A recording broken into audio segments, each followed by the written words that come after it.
I love when a positive lifestyle change, it may leave us feeling um, more energetic or better sleep, less anxiety that we're feeling. I love when it spans multiple benefits. That one lifestyle change has so many benefits.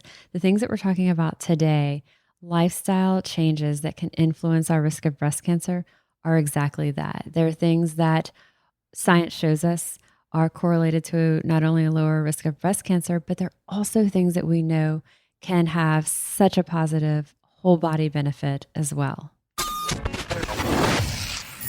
Yay Networks. A quick note before we dive into today's podcast. If you like what you hear, I would love for you to subscribe to Fueled Wellness and Nutrition, wherever you download your podcast. It would also be incredible if you take a minute to rate and review this podcast. Those things do matter and they really help us. I'm Molly Kimball. Welcome to Fueled, a wellness and nutrition podcast. I'm a registered dietitian and nutrition journalist with a passion to help people live their strongest, healthiest life possible. In my weekly TV segments and columns, there's a limited amount of time and space to cover everything, but there's so much more to share. This podcast is my opportunity to dive deeper into the topics you want to know about. When it comes to things that can be uncomfortable to think about or talk about, things like serious, life-threatening diseases, there's a bunch that goes into it, of course.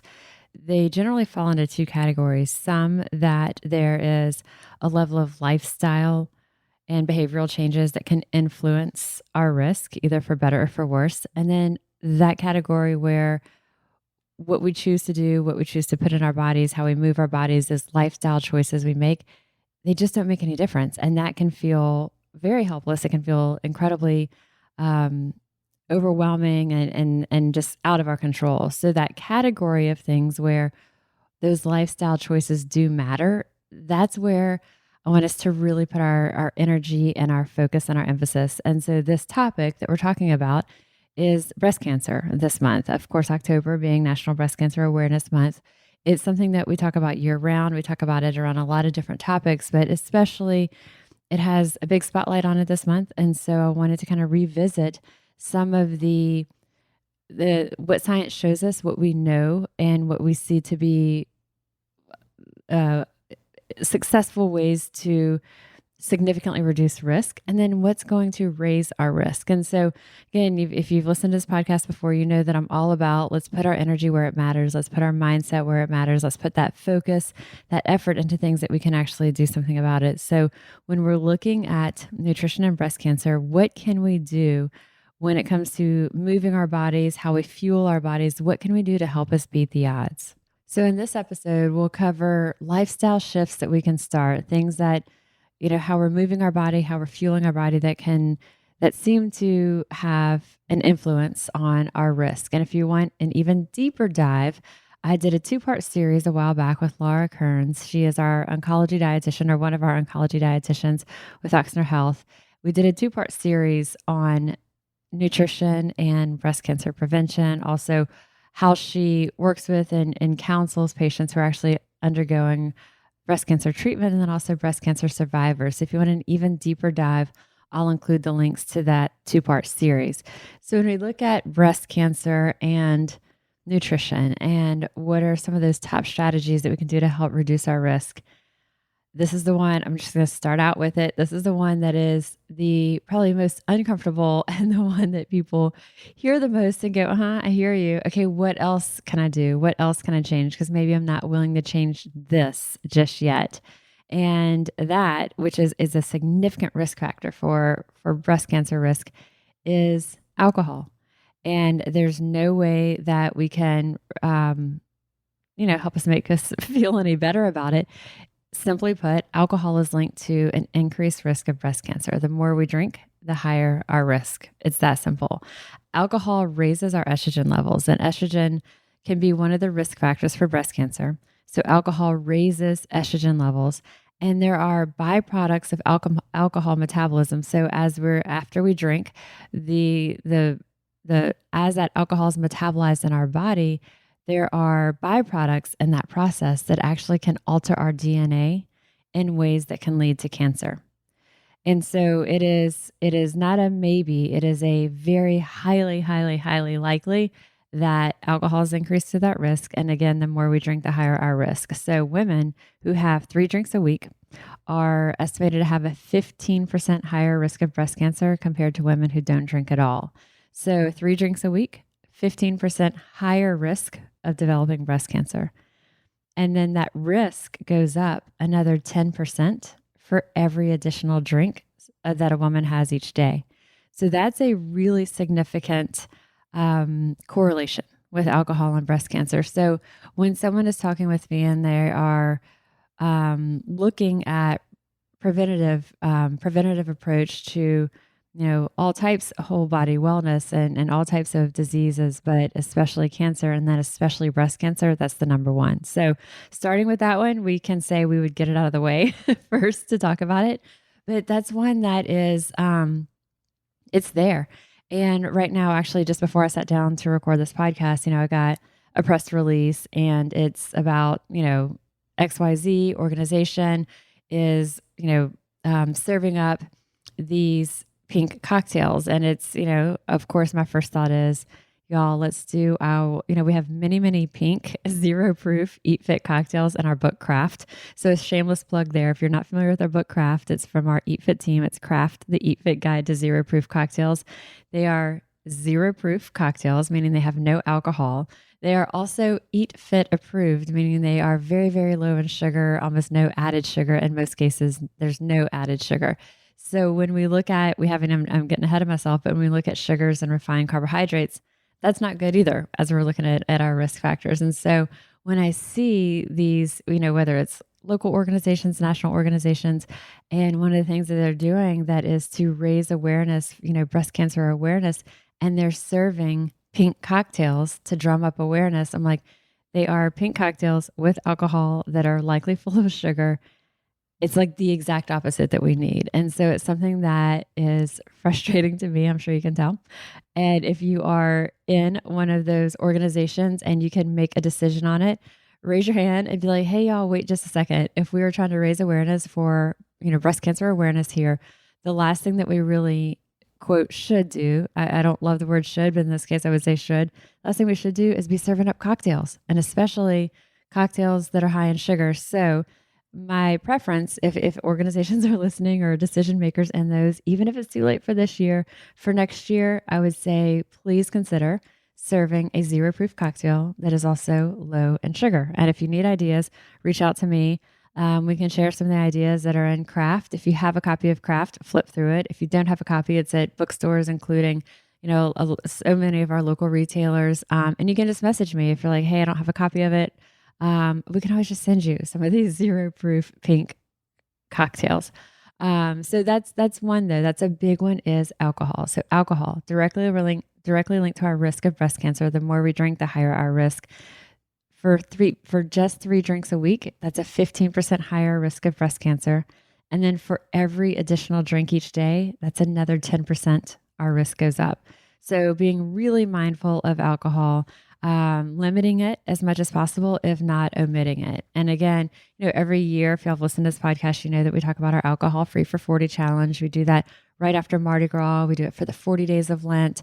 So if that's something that you kind of need that extra little nudge or kind of that social support of giving up alcohol or kind of just doing that self experiment, just do a quick search, alcoholfreefor40.com. I'll also link to that. Consider signing up for it next year. It can just kind of help to know that you've got that camaraderie, those other people in it with you. So alcohol, huge, huge, huge correlation with alcohol, with breast cancer risk. So really rethinking that relationship as needed with alcohol. The second thing, kind of what I was alluding to as I was on my soapbox about those pink cocktails, is sugars and refined carbohydrates.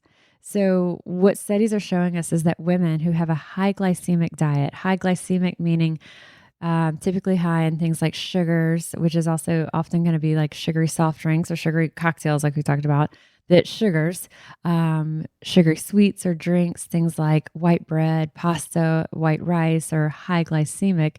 So thinking a lot of those ultra processed foods also and sugar sweetened soft drinks. Women with that high glycemic diet, high in these types of foods, have been shown to have an increased risk of breast cancer. So there's going to be the obvious things, those things that we think of, negatively when we think about ultra processed foods, like I guess like Oreos or Skittles or things like that. But watch out, because there are some of those foods that are even marketed as healthy, they're perceived as healthier. And it might be things like, that granola bar or that vegan cookie or whatever it might be. It could be that smoothie, but things that are sugar sweetened with maple syrup or raw coconut sugar or honey. While these are natural sources, they're still just added sugar. They still can contribute to that high glycemic diet. And again, that high glycemic diet, high in the sugars and refined carbohydrates, linked to an increased risk of breast cancer. So when we look at how much is too much, most medical organizations, wellness organizations recommend that women limit added sugars to not more than about 4 or 5 teaspoons a day. 20 grams would be an upper limit to look at being less than that.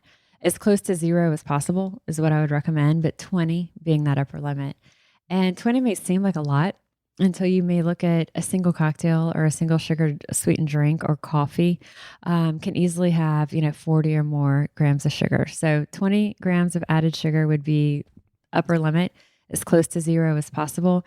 And then just overall limiting the sugars and white carbs. Not only are we seeing that there seems to be a correlation between women with a high glycemic diet and increased risk of breast cancer, we also know that the sugars, those refined carbohydrates, those ultra processed foods, there's so many other negative consequences. When we eat them, they tend to fuel hunger, fuel more cravings. It's very cyclical with those. Also, we're seeing so much research that's coming out about those ultra processed foods negatively impacting our mood, increasing anxiety, increasing depression, signs of depression. And so, as much as we can, limiting those sugars and white carbs. So, also, if you've listened to this podcast, it's no surprise that those are things that are just good for us anyway, dialing back alcohol, sugars, and white carbs. But when we see the correlation and the research that is connecting these so strongly with breast cancer, it can give us that extra little incentive to do so. So then you're looking at it like, okay, well, rethinking some of those things, or thinking, how worth it are those foods to me? How worth it are those things that are high in sugar or white carbs or alcohol? Like, what's my relationship with this, and how much am I willing to make that change? And just like anything, when we start to make that shift, we start to make that change, it's uncomfortable. You can kind of feel like, even like itchy in your skin, something that you've been accustomed to having. There's a reason we crave these things. There's a reason we crave alcohol while we crave the sugars and white carbohydrates. There's an entire the basically the pleasure centers of our brain that are impacted by these. If we've had these on the regular, we've trained our bodies to expect them. So there's that period of discomfort, and so we're not going to say it's not there, but it is one of those things that waiting, pushing through it for those first few days and looking at it as a day at a time. It may be a few hours at a time. It might be, okay, I'm going to get through this morning up till lunchtime, and I'm not going to have, the sugars or those white carbs. I'm going to, kind of looking at it as small little steps, and those hours turn into days. Those days can turn into weeks. So when we look at, okay, well, what could we do instead? One thing that is very, very simple, it's just super simple, is tea.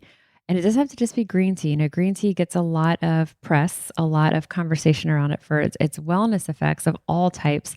But tea, whether it's green tea or just regular black tea or white tea, that a regular intake of tea has been shown to potentially reduce that risk of breast cancer. In some cases, it looks like it's as much as about 37%. Green tea can also include matcha tea, matcha green tea, but green tea, matcha tea, black and white tea, they all contain antioxidant-rich polyphenols, and these are what's considered to be kind of that active element of them that can potentially help to reduce our odds of breast cancer. So the thing about it, though, is these antioxidants, these polyphenols, seem to be kind of short-lived in our system. So one that I've read is about 8 hours. So the idea is to have maybe not just a cup of green tea or black tea or white tea a cup a day, but even kind of having it throughout the day. You could switch to decaf, of course, in the afternoon as needed, but kind of sipping on that, having maybe a cup in the morning, cup midday, a cup of decaf in the evening to get that benefit of consistently having that the polyphenols in our system throughout the day. So green tea, excellent source of antioxidants, but also black tea and white tea.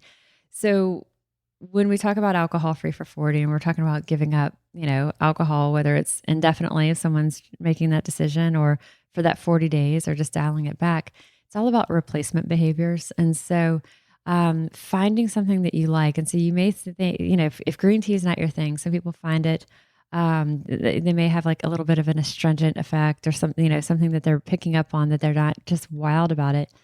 Take a look. There's so many different varieties of green tea in the stores now. To the kind of bags where you brew your own. There's green tea that has like, it's peach infused, berry infused, mint infused. I mean, you can do it yourself, of course, but there's also just so many different varieties of tea that you would just steep the bags, make your own green tea. You're going to have those other flavors in there. Doesn't have to just be pure green tea if that's not your thing. You can do it hot, you can do it chilled, you can make a pitcher of it. Put that in your cocktail style glass or wine glass at night. Finding a flavor or variety that you like and then having that and sipping that instead of the cocktail. Or using that as part of the liquid to make a zero proof cocktail. It could be something that's like, I don't know, a peach green tea or something like that. That maybe you're kind of mixing with that and using that as the base of that zero proof cocktail. So alcohol, sugars, refined carbs, dialing them back as much as possible as we can. Okay, adding in that tea, the green, black, or white tea several times a day if possible. Another to think about, okay, what can I add back in versus things that we're talking about taking out? More plants and, so plant-based protein in some cases. So if it's plant-based protein, it could be beans, legumes, red beans, black beans. It could be plants of any type. So fruits, vegetables, as much as possible, real whole vegetables versus and fruits versus fruit juice. But when we look at it and looking at large scale data, people whose nutritional intake includes a lot of non-starchy vegetables. So, things like the leafy greens, cauliflower, eggplant, tomatoes, carrots, especially like the red, orange, yellows, purples. People whose, when we look at just patterns across large population studies, the data is suggesting that there's that correlation, a strong correlation between people who have a high intake of these really colorful vegetables and they seem to have a lower risk of estrogen receptor negative breast cancer. So it's again, it's one of those that we know all these vegetables are good for us anyway. And if there's one more reason to encourage us to do this, soy, that is one that I get a lot of questions about, especially when we're talking about adding in more plants. It's one that, people get very confused about. There's a lot of fears around soy. And, soy does contain a compound that is chemically similar to human estrogen. And so, several years back, there was some theory that if someone consumed soy, it could increase our risk for estrogen receptor positive breast cancer. So, research that looks at our intake of soy and our risk of breast cancer, what it boils down to is when we look at most of the research that has been on whole or really minimally processed soy food. So think about the whole, not soy protein powders specifically. Things like soy protein powders are going to have a higher level, a higher concentration of those estrogen-like compounds. So instead, looking at that whole soy food, so soybeans, if you think about edamame, tofu or tempeh, or even soy milk, taking in or consuming these whole or minimally processed soy foods does not seem to have that correlation of increasing risk of breast cancer. That doesn't apply to things like soy powders or soy supplements or isoflavone. Isoflavones are those estrogen-like compounds.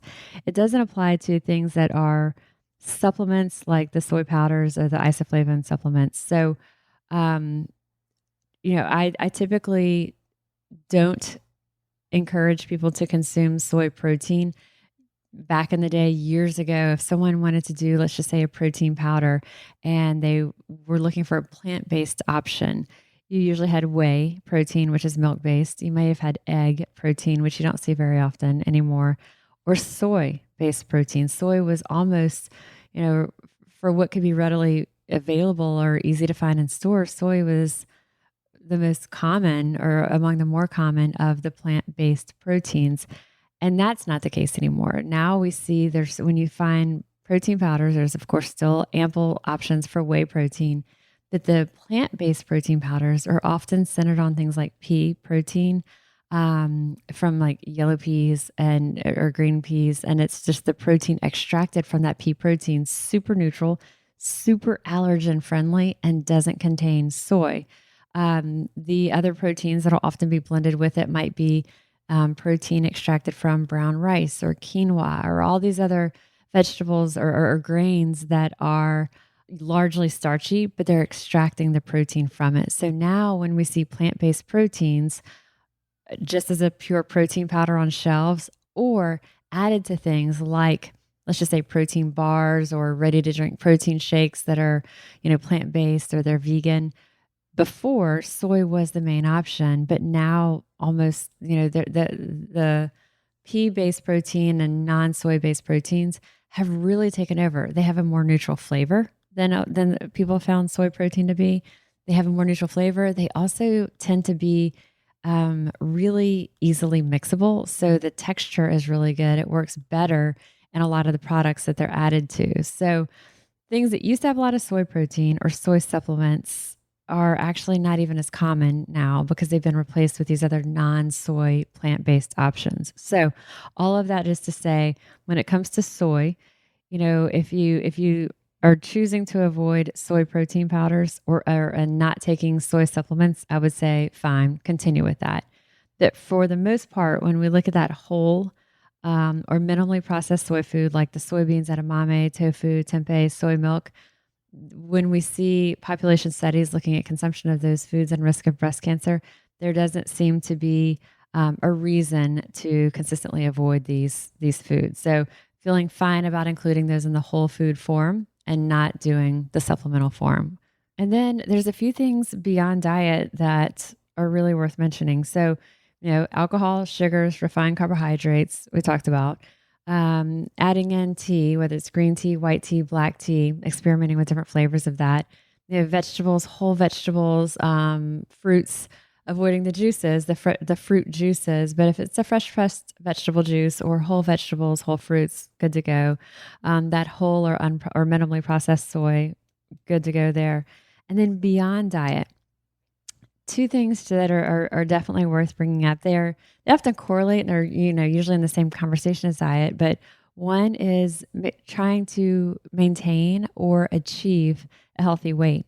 And the reason being that being overweight or obese, especially after menopause, is associated with a higher risk of breast cancer. And especially if that weight was gained more as an adult. So someone who is, overweight or obese after menopause, especially if that weight was gained as an adult, there's an association of a higher risk of breast cancer there. And even losing a small bit of weight can help to reduce risks. There's a study that compiled the data on more than 180,000 women. They were aged 50 and older, and they followed them for about 10 years. And the women who lost as little as 4.5 pounds of extra body fat and kept it off had a lower risk of being diagnosed with breast cancer than the women whose weight remained stable. So more than 180,000 women over age 50 studied for more than 10 years. And those who lost as little, and people say 4.5 pounds, that's not little, but it's all relative. 4.5 pounds is going to be enough for a lot of people to help you even notice a difference in your joints, your energy, just getting, doing things. It can make a difference there too. So losing that 4.5 pounds of excess body weight and body fat and keeping it off translates to a lower risk of being diagnosed with breast cancer than those whose weight remains stable. So when we talk about losing weight, we're not even talking about losing 50 plus pounds or anything like that. We're talking about losing just a moderate amount. So maintaining or achieving that healthy weight And then the last is going to be getting moving. Um, some people refer to it as exercise, other people physical activity, but it's basically just get moving. Sometimes I think, if someone is not a big um, exercise person, when we call it exercise, it can kind of be like one of those things we tune out, like, okay, what's something else I can do because I don't like exercising? But what else can we do that we enjoy that just has you moving? And so it can be walking with your friend. It can be, going somewhere indoors that's, a big space and you can do kind of a brisk walk there. It can be, just playing outside with the kids. It can be just getting moving. So it doesn't have to be necessarily going to a gym, but movement and the general recommendation is going to be at least 150 minutes a week. So when you break it down to 150 minutes a week, that's what, 2.5 hours a week. So putting that ideally as a minimum that you're striving to and kind of getting a little bit in each day, but finding something that you enjoy, finding something that just has you up, you're out of your seat as much as possible. Everyone's going to have a different range or a different capacity. So also, if you feel like you've got some limitations and you're like, well, that's easy for you to say, but I have X, Y, and Z that prevents me from doing that kind of movement that I'd want to do or getting those things in that I used to do. Consider working with either a personal trainer or in different cases of what might be appropriate, it could be scheduling a few sessions with a trainer who's also knowledgeable about working with people with limitations. Depending on what else is going on, it might be appropriate to work with a physical therapist. And if you already are working with a physical therapist, having that conversation with them because they can help guide you to find things that are within your scope. And, someone like a physical therapist or personal trainer who's versed in that space can help you with that creativity to also find ways to work around any potential limitations. So with all of this, it's not that all of these are going to happen at once, but just to be aware and kind of hearing this and what are some of the things that are maybe making that one change could give you the biggest bang for that impact. So alcohol, the sugars, the white carbs, revving up your intake of veggies and fruits, getting moving, trying to achieve or maintain that healthy weight. When it comes to soy, not being afraid of having that whole soy food, but limiting things like soy proteins, which are easier these days. So lots more there. Like I said, we had a two-parter with Laura Kearns, our oncology dietitian, that I'll link to that goes even deeper into things.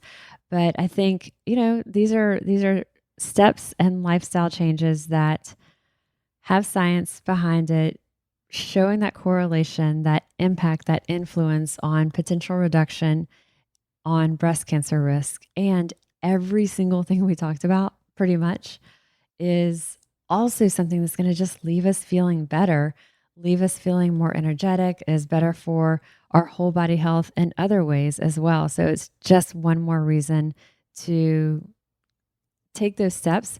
And again, it may not be all of these, but if there's one of these or two of these that you put as top of mind and really put that focus towards, I think you'll feel better. You'll know that you're doing something good for modifying or moderating that risk, but also the other whole body effects when it comes to many of these changes we talked about: energy, mood, sleep. A lot of these changes that we talked about, these lifestyle changes, are also going to positively influence these other areas of our life as well. As mentioned, I'll include the links that we talked about in the show notes of this episode, so it's easy to reference back the podcast with our oncology dietitian and others, the Alcohol Free for 40 Challenge.